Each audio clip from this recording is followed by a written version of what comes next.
In the kingdom of Elora, beauty is power.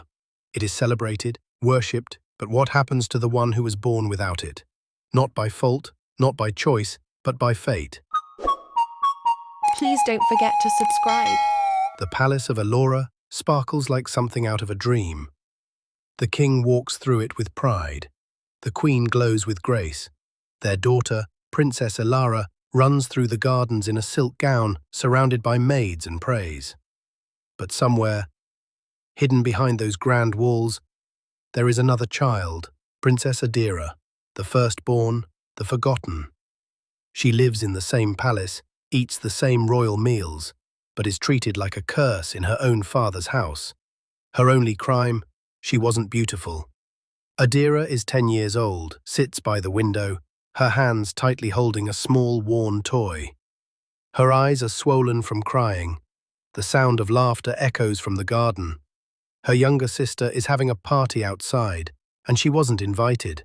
She never is. Queen Saphira enters the room quietly, cradling a newborn in her arms. Her face is tired, her robe slightly stained with milk.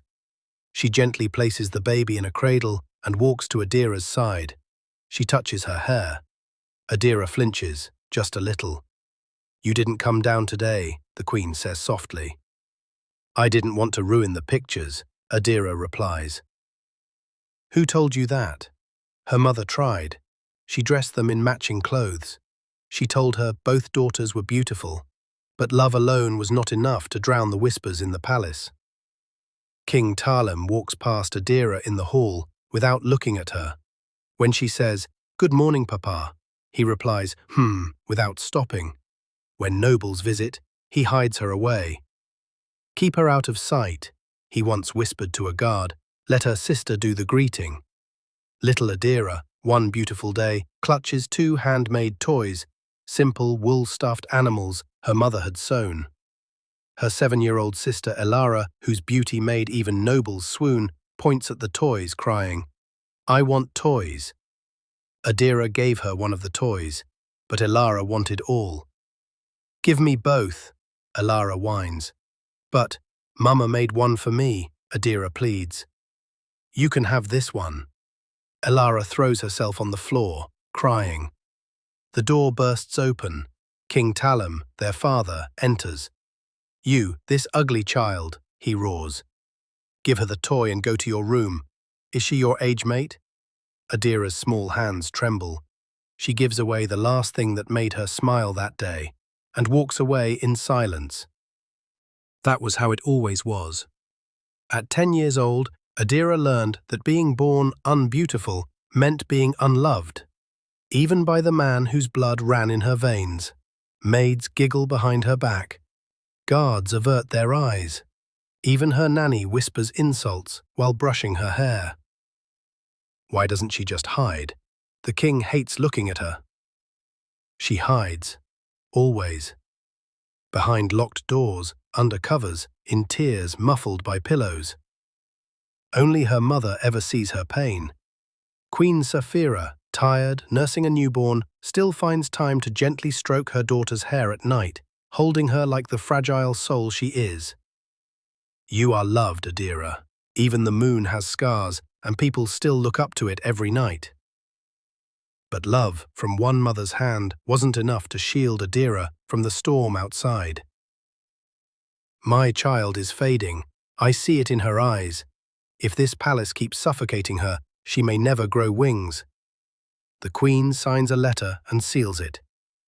You'll go to a boarding school, Adira. The queen had a flashback the day she was born. The queen lies on the royal bed, glowing with joy. The room is full of excitement. The king is pacing, waiting for the announcement. The midwife walks out, holding a silent baby girl. She's here. Everyone leans in, then gasps, a mark down her cheek. Uneven skin, slightly bent nose, the eyes of her father, but nothing else. The king stares, his smile fades. "What is this?" he says coldly.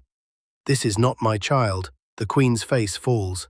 She reaches for the baby. "She's perfect to me. She's different," he snaps. "Hide her."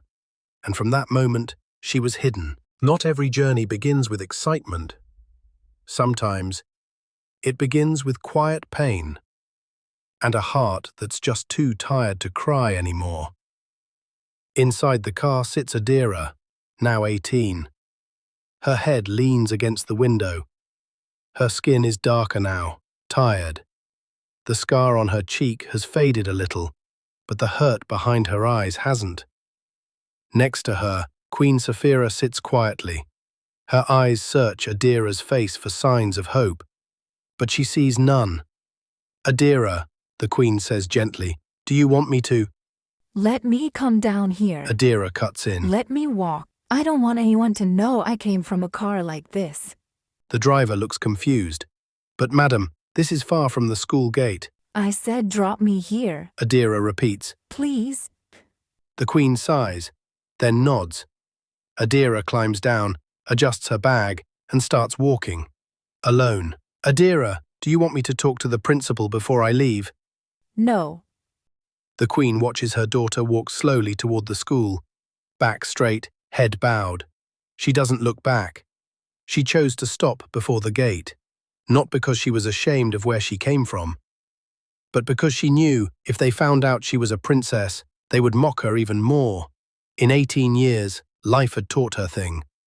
The teacher stands in front writing on the blackboard. A new girl walks in. Slim frame, plain clothes, no makeup, head slightly bowed. "Adira." The teacher pauses. "Yes." Good morning, sir. My name is Adira. I'm the new transfer student. The teacher gestures toward the class. "Class, we have a new student joining us. Introduce yourself." Adira looks up briefly. My name is Adira. She says softly. I just transferred here. Then silence. Then laughter. Loud, brutal, uncontrollable. See her head. I beg, who beat this one with a broom? She looks like one village masquerade. Even the teacher hides a smile. Everyone laughs. She didn't blink, nor flinch, because she's heard it all before. From her siblings, from the villagers, from her own father. So this is just noise. But her chest still tightens, and her throat still burns. Adira walks slowly to the back of the class and sits down. Her face is calm, but inside, she's drowning again.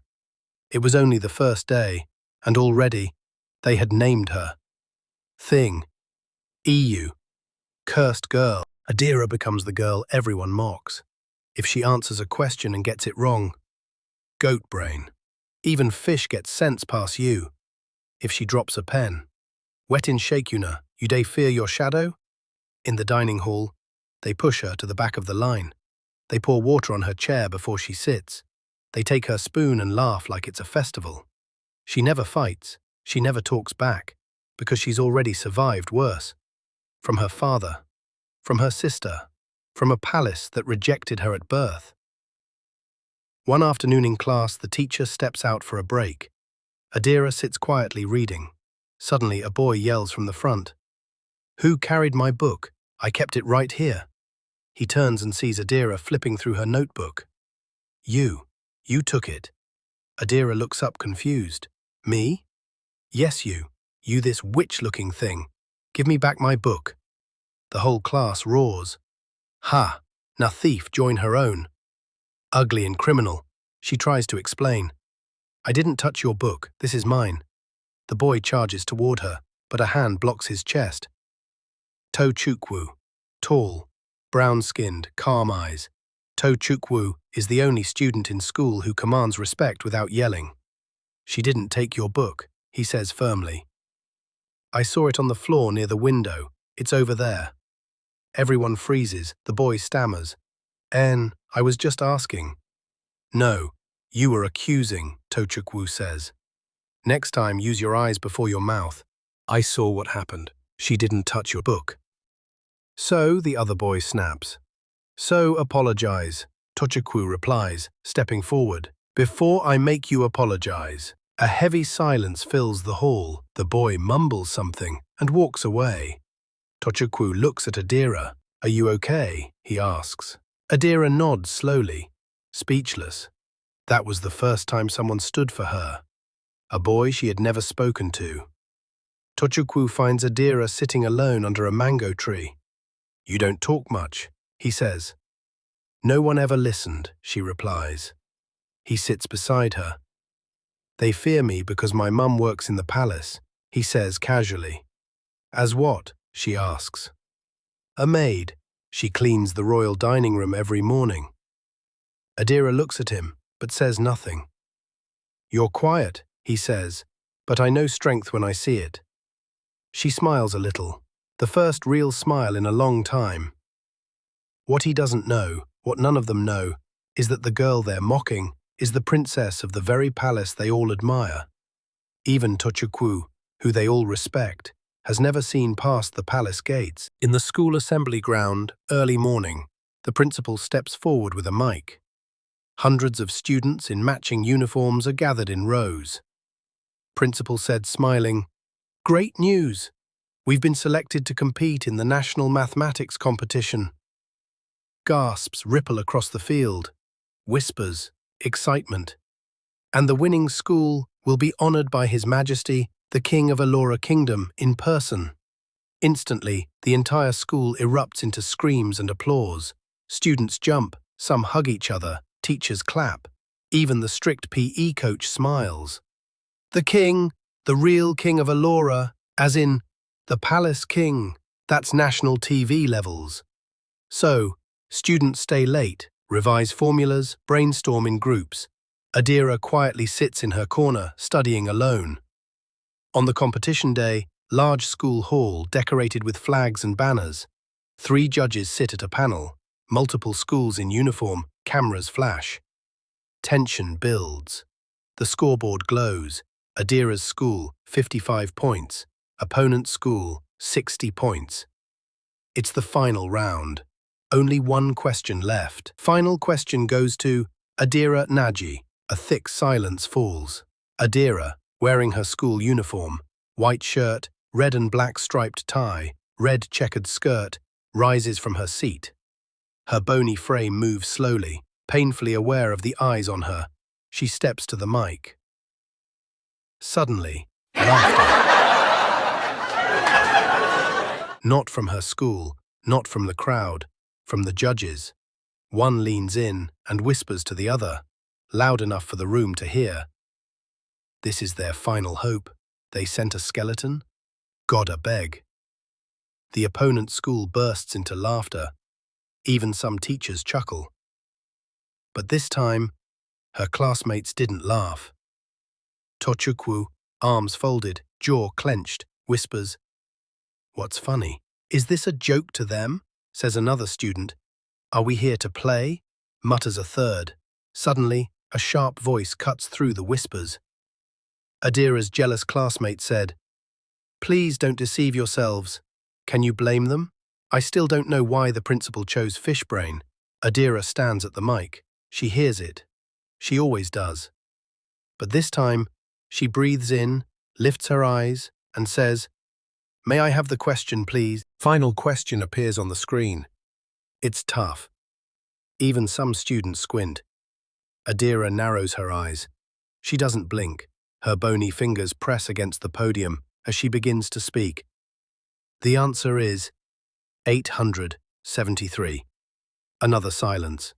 One of the laughing judges rechecks the answer sheet. His smile fades. The second judge leans in, checks again, then slowly turns to the mic. That is absolutely correct. The room explodes. Cheers erupt. Students from Adira's school jump from their seats.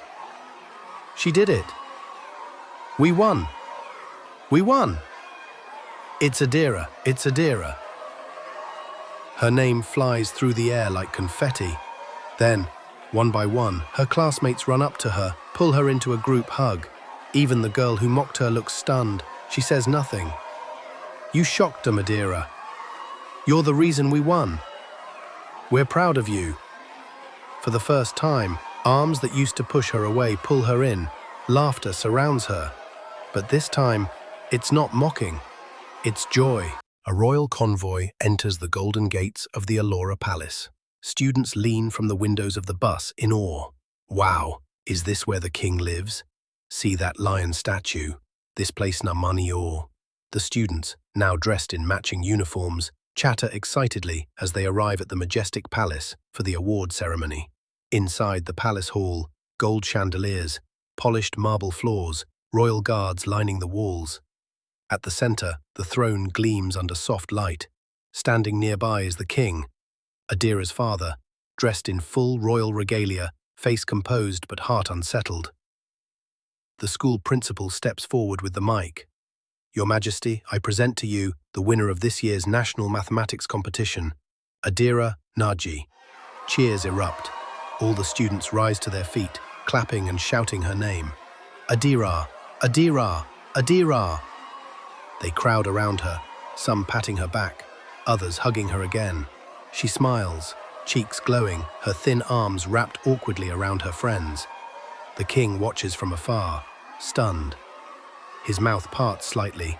He looks at her, her bony shoulders, her narrow frame, her soft, proud eyes, and sees what he refused to all these years. His child, his daughter, his blood, the same girl he once called a mistake, now stands, loved and cheered by everyone. He turns away, quietly. At the king's private chambers, he closes the door. Silence fills the air.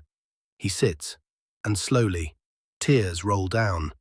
His voice cracks as he speaks softly to himself. From the day you were born, I rejected you. I couldn't bear the shame of your difference, the disappointment in my pride. But God gave me a gift, and I threw it away.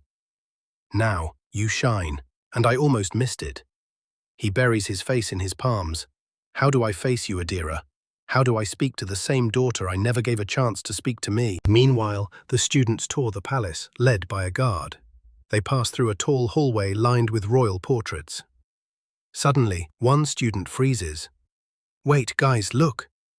She points to a large portrait on the wall, a younger version of a woman in royal robes holding a baby. Another student gasps. That's Adira. It is O. Wait, does that mean Adira is a princess? All their eyes widen, mouths hang open in shock. We've been going to school with a real princess. No wonder she never wanted to talk about her family. Just then, a guard announces, His Majesty the King is approaching. Silence falls. The students turn to look at Adira, all now stunned, unsure, even a bit nervous. Adira, confused, takes a step back. The king enters slowly, his face unreadable. He pauses in front of the crowd. His wife, Queen Saphira, stands beside him, her face glowing with pride. He clears his throat. The room holds its breath. King, soft but firm, many of you are surprised today, so am I.